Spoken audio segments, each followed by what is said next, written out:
Hi అండి. ఈరోజు రసం ఎలా చేయాలో చెప్తాను. రసమే కదా ఈజీ అనుకోవచ్చు, బట్ ఇలాగ చేసి చూడండి, చాలా టేస్టీగా ఉంటుంది.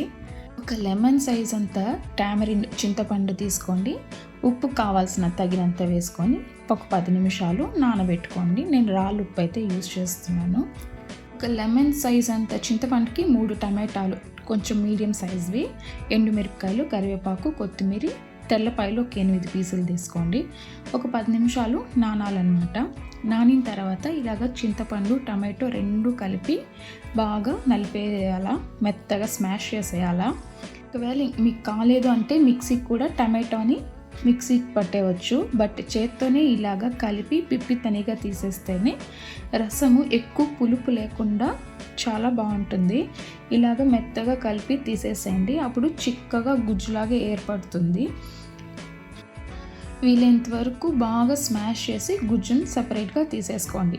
ఇంకా కరివేపాకు, కొత్తిమీర, ఎండుమిరపకాయ, పసుపు, తెల్లగడ్డ అంతా మంచిగా నలుపుకోండి. వాటర్ పోయకముందే బాగా కలిపారంటే వాటి రసం అంతా కూడా మంచిగా చింతపండు పులుపులో కలిసిపోతుంది. అప్పుడు రుచిగాను ఉంటుంది, ఎక్కువ పులుపు కూడా ఉండదన్నమాట.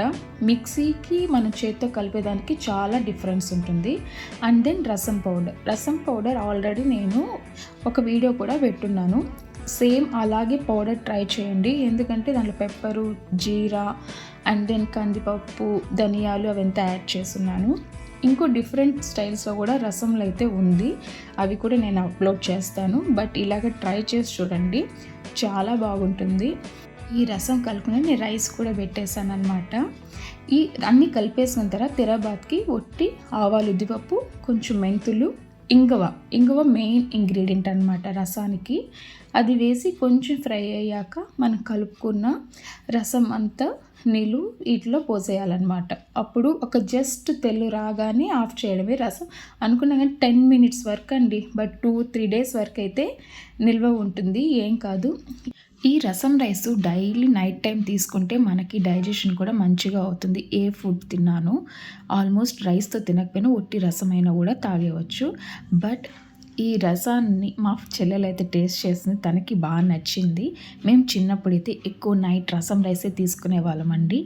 ఫీవరిష్గా కోల్డ్గా ఉండేవాళ్ళు. ఇలాగ రైస్ మెత్తగా చేసుకొని వేడివేడి అన్నానికి బాగా 2-3 గరిటెల రసం మిక్స్ చేసుకొని తిన్నారంటే చాలా రిలాక్స్గా, రిలీఫ్గా ఉంటుంది. నాన్ వెజ్ లవర్స్ అయితే ఆరాంగా నాన్ వెజ్ పెట్టుకొని తినచ్చు, చాలా టేస్టీగా ఉంటుంది. వెజ్ అయితే పొటాటో అండి, తప్పకుండా ట్రై చేయండి. సబ్స్క్రైబ్, లైక్, షేర్ అండి.